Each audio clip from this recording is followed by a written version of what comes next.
19 मार्च 2023 के अव्यक्त महावाक्य सुनेंगे। 25 जनवरी 1994 बाप दादा के रिवाइज कोर्स ब्राह्मणों की नेचर विशेषता की नेचर है। इसे नेचुरल स्मृति स्वरूप बनाओ। नेचुरल स्मृति स्वरूप बनाओ। वरदान: सर्व रूहानी खजानों से संपन्न बन, सदा संतुष्ट रहने वाले ऑल राउंड सेवाधारी भाव। ऑल राउंड सेवाधारी अर्थात मास्टर सुखदाता, मास्टर शांतिदाता, मास्टर ज्ञानदाता। दाता सदा संपूर्ण मूर्त होते हैं। जैसे स्वयं होंगे वैसा औरों को बनाएंगे। रूहानी सेवादारी अर्थात एवरीडी और ऑलराउंड। ऑलराउंडर वही बन सकते जो संपन्न है। संपन्न ही संतुष्ट होंगे और सबको संतुष्ट करेंगे। किसी भी प्रकार की अप्राप्ति असंतुष्टता पैदा करती है। संतुष्ट रहने और संतुष्ट करने की विधि है संपन्न और दाता बनना। संपन्न और दाता बनना। स्लोगन: शुभ भावना, शुभ कामना की गोल्डन गिफ्ट साथ हो तो किसी भी आत्मा का परिवर्तन कर सकते हो। किसी भी आत्मा का परिवर्तन कर सकते हो। आज बाप दादा अपने सर्व विश्व की विशेष आत्माओं को देख रहे हैं। ड्रामानुसार आप आत्माओं का कितना विशेष पार्ट नोंदा हुआ है। आज बाप दादा हर एक बच्चे की विशेषताओं को देख हर्षित हो रहे हैं।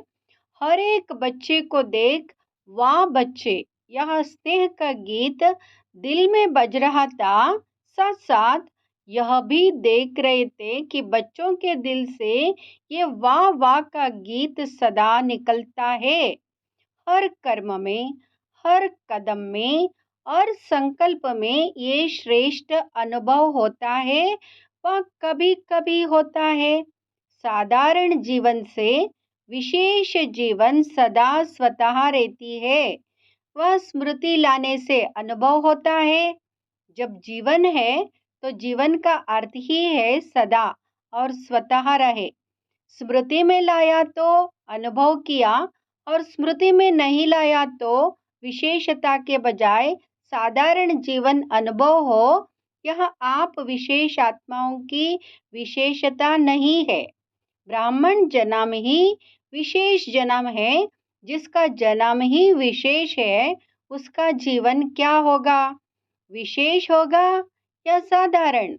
ब्राह्मण जन्म भी श्रेष्ठ, ब्राह्मण धर्म भी श्रेष्ठ और ब्राह्मण कर्म भी श्रेष्ठ, क्योंकि ब्राह्मण जन्मदाता, ब्राह्मण धर्म स्थापक, सर्वश्रेष्ठ परमात्मा और आदि आत्मा ब्रह्मा बाप है।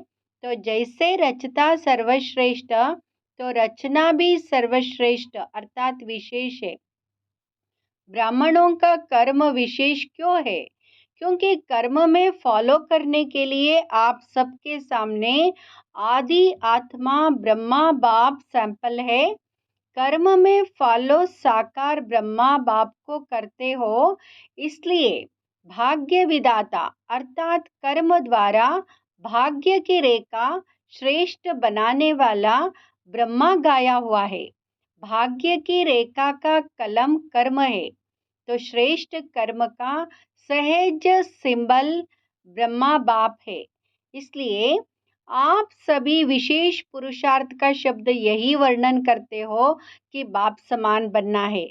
इस अव्यक्त वर्ष में सभी का लक्ष्य क्या रहा?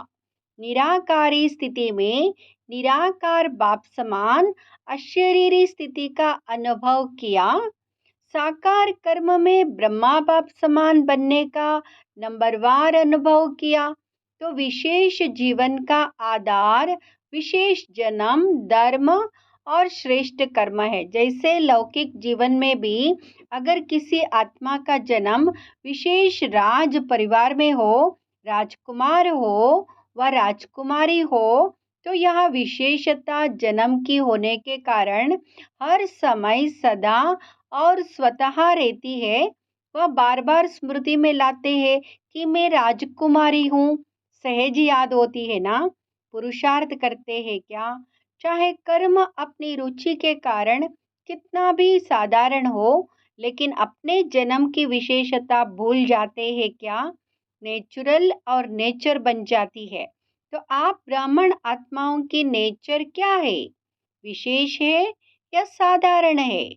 अभी भी कोई कोई बच्चे जब कोई साधारण कर्म कर लेते हैं तो बाप दादा के आगे अपने को निर्दोष सिद्ध करने के लिए क्या कहते हैं? मैं चाहता नहीं था, वह चाहती नहीं थी कि ये कर्म करो, लेकिन मेरी नेचर है इसलिए हो गया। वैसे ये कहना व सोचना यथार्थ है। मैं कौन? ब्राह्मण जीवन वाले है ना? तो ब्राह्मण जीवन वाली आत्मा ये सोच सकती है कि ये मेरी नेचर है, यह कहना राइट है। तो उस समय क्यों बोलते हैं? उस समय ब्राह्मण नहीं बोलता, माया बोलती है। तो जैसे ये साधारण नेचर वह मायावी नेचर नेचुरल काम कर लेती है ना, इसलिए कहते चाहते नहीं थे लेकिन हो गया। तो ब्राह्मण नेचर अर्थात विशेषता की नेचर भी नेचुरल होनी चाहिए। नेचुरल चीज सदा रह सकती है। तो विशेष जीवन की स्मृति नेचर के रूप में नेचुरल होनी चाहिए। वह कभी भूलना, कभी याद होना। तो सदा स्मृति स्वरूप में रहो। स्मृति लाने वाले नहीं, स्मृति स्वरूप। इसलिए बाप दादा देख रहे थे अव्यक्त वर्ष समय प्रमाण समाप्त हुआ, लेकिन बाप दादा समान स्वयं को संपन्न बनाया। इस अव्यक्त वर्ष का विशेष लक्ष्य रखा कि अव्यक्त अर्थात फरिश्ता स्वरूप बनना और बनाना है। सभी ने यही लक्ष्य रखा था ना? फिर रिजल्ट क्या निकली? अपने आप को चेक किया। फरिश्ता भव का वरदान भी वरदाता से मिला। तो वरदान और लक्ष्य दोनों की स्मृति से कहाँ तक सफलता अनुभव की है? ये सूक्ष्म चेकिंग स्वयं की। वह ये सोचा कि अव्यक्त वर्ष पूरा हुआ, यथाशक्ति जितना भी अनुभव किया उतना ही ड्रामानुसार ठीक रहा।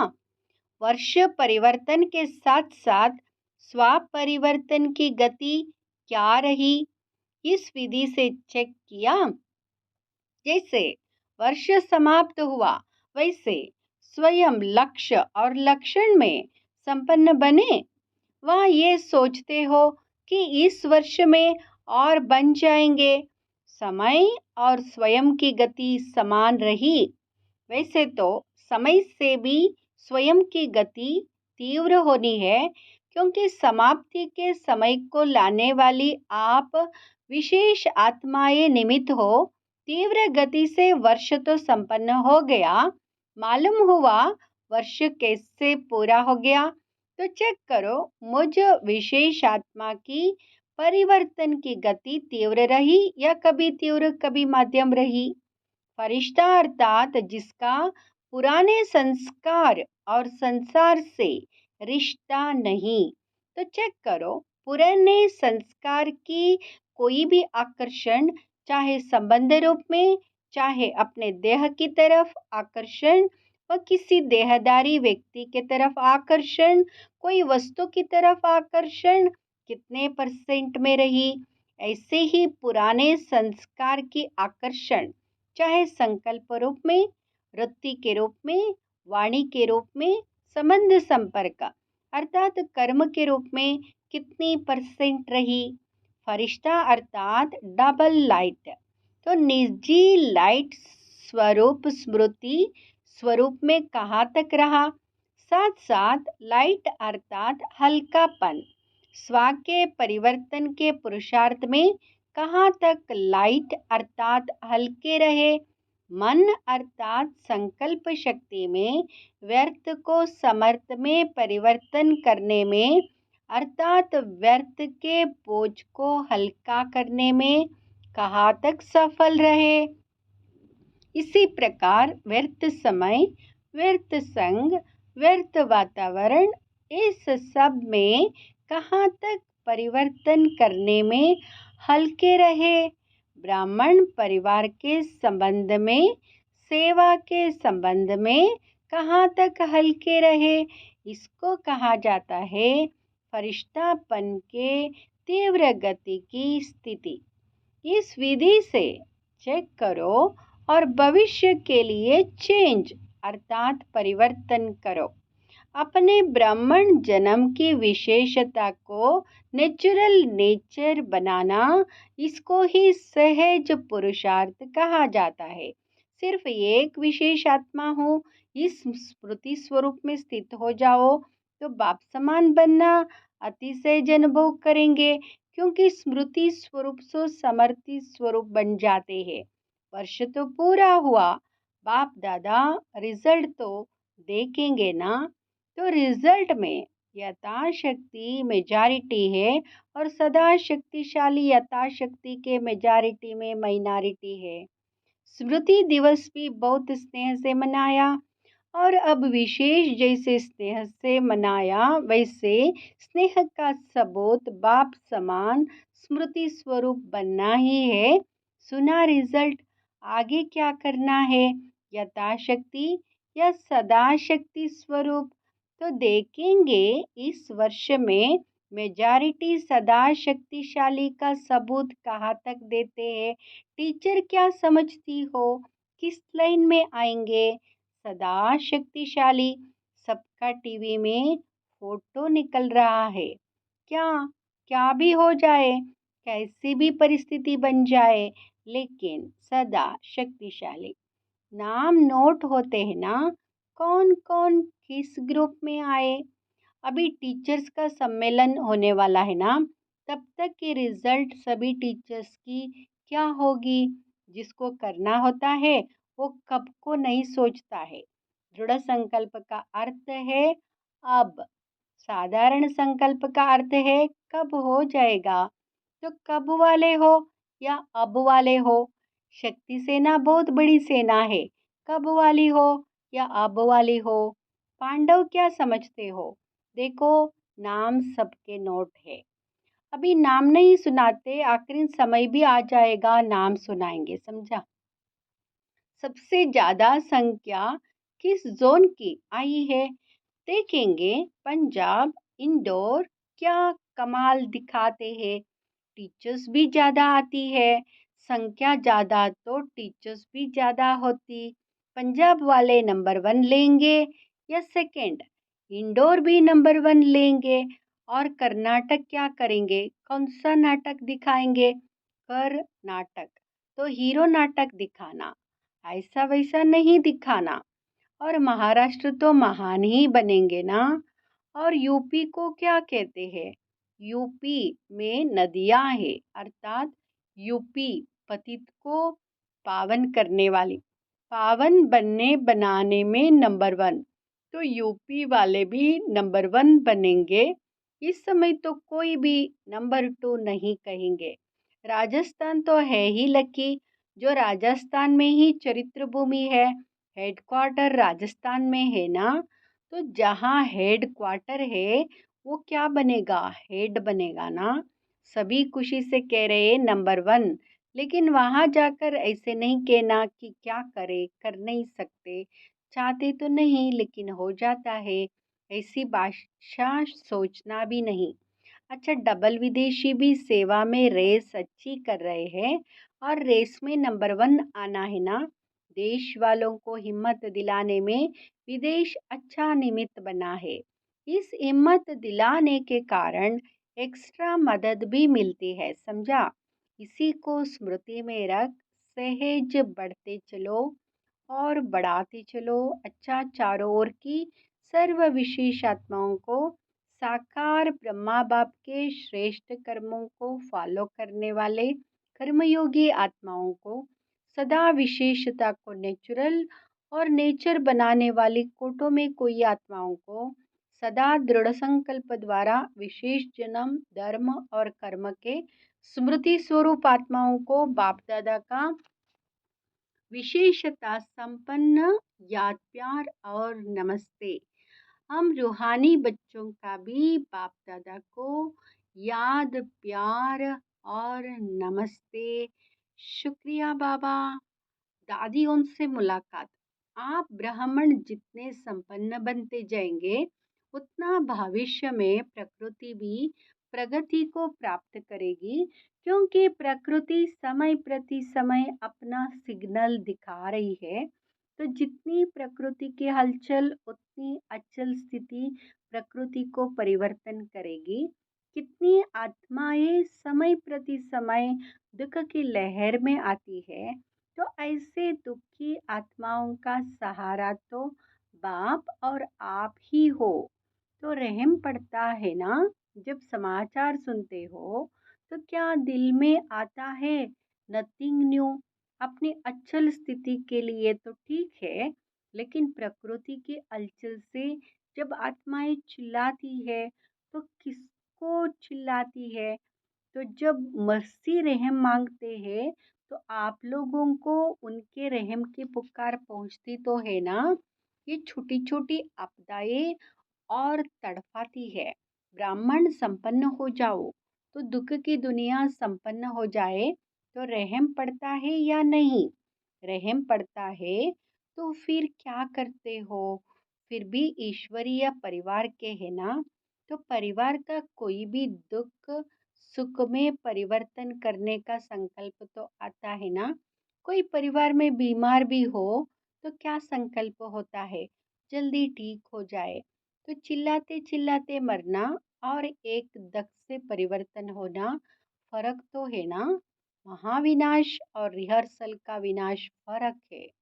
महाविनाश अर्थात महान परिवर्तन, उसके निमित्त आप हो। संपन्न बनेंगे तो संपत्ति समाप्ति होगी। तो जो परेशान है वो तो समझते हैं कि प्रत्यक्षता का पर्दा खुल जाए, लेकिन स्टेज पर आने वाले हीरो एक्टर संपन्न तैयार होने चाहिए ना? तब तो पर्दा खुलेगा कि आधे में खुल जाएगा। परिवर्तन की शुभ भावना को तीव्र करना अर्थात अपने को तीव्र गति से संपन्न बनाना। आप भी कभी कैसे होते हो, तो प्रकृति भी कभी बहुत तीव्र गति से कार्य करती, कभी ठंडी हो जाती। तो अभी क्या करना है? रहम की भावना इमर्ज करो, चाहे स्व प्रति चाहे सर्व आत्माओं के प्रति होती है ना। लहर फैलाओ। रहम की भावना से विघ्न भी सहज खत्म हो जाएगी। जहाँ रहम होगा वहाँ तेरा मेरा की हलचल नहीं होगी। पूज्य स्वरूप मर्सीफुल का धारण करो, ठीक है ना? अभी ये लहर फैलाओ हर संकल्प में। मर्सीफुल संकल्प में होंगे तो वाणी और कर्म स्वतः ही हो जाएंगे। सब चिल्लाते भी क्या है? Mercy mercy. अच्छा, अव्यक्त बाप दादा की पर्सनल मुलाकात माया की छाया से बचने का साधन है। बाप दादा की छत्र छाया। सदा अपने को बाप दादा की छत्र छाया के नीचे रहने वाली सदा सेफ आत्माएं अनुभव करते हो। सदा छत्र छाया है या कभी बाहर निकल जाते हो, या है बाप की छत्र छाया या है माया की छाया। तो माया की छाया से बचने का साधन है छत्र छाया। तो छत्र छाया में रहने वाले कितने खुश होंगे, क्योंकि बेफिक्र बादशाह हो गए ना। फिक्र है तो खुशी गुम होती है। कभी भी देखो खुशी गुम होती है तो कारण क्या होता है? कोई ना कोई चिंता, फिकर, बोझ खुशी को गुम कर देता है। और खुशी गुम हो गई, कमजोर हुए तो माया की छाया का प्रभाव पड़ ही जाता है। कमजोरी माया का आह्वान करती है, जैसे शारीरिक कमजोरी बीमारियों का आह्वान करती है, तो आत्मिक कमजोरी माया का आह्वान करती है। फिर उस छाया से निकलने में कितनी मेहनत करनी पड़ती है। अगर माया की छाया स्वप्न में भी पड़ गई तो स्वप्न भी परेशान करेगा। फिर ब्राह्मण से क्षत्रिय बन जाते हैं तो युद्ध करनी पड़ती है। क्षत्रिय जीवन मेहनत की है और ब्राह्मण जीवन खुशी की है। तो क्या पसंद है? कभी कभी युद्ध करनी पड़ती है, युद्ध करना अच्छा लगता है। छोटे से भी व्यर्थ संकल्प को छाया कितनी मेहनत कराती है। इसलिए सदा बाप के याद की छत्र छाया में रहो। याद ही छत्र छाया है। तो सदा काल के लिए छत्र छाया में रहना आता है, कभी कभी के लिए नहीं, सदा। अविनाशी बाप है ना, तो वर्षा भी सदा का लेना है। सदा खुश रहने वाले, छत्र छाया अर्थात खुश रहना। बेफिक्र होंगे ना, सब फिक्र बाप को दे दिया कि एक दो संभाल कर रखा है, क्या करे कैसे करे। ये शब्द फिक्र के है। बेफिक्र के बोल सदा विजय के होते हैं, क्या कैसे के नहीं होते। तो सदा ये याद रखो कि हम सभी बाप की चित्र छाया में रहने वाले हैं, चक्कर लगाने वाले नहीं। संकल्प में भी चक्कर में आए तो चक्कर में आने वाले चकनाचूर हो जाएंगे। आप तो अमर हो ना, अमर हो गए। ये स्मृति सदा ही स्वयं भी बेफिक्र और दूसरों को भी बेफिक्र बनाती रहेगी, सदा खुशी में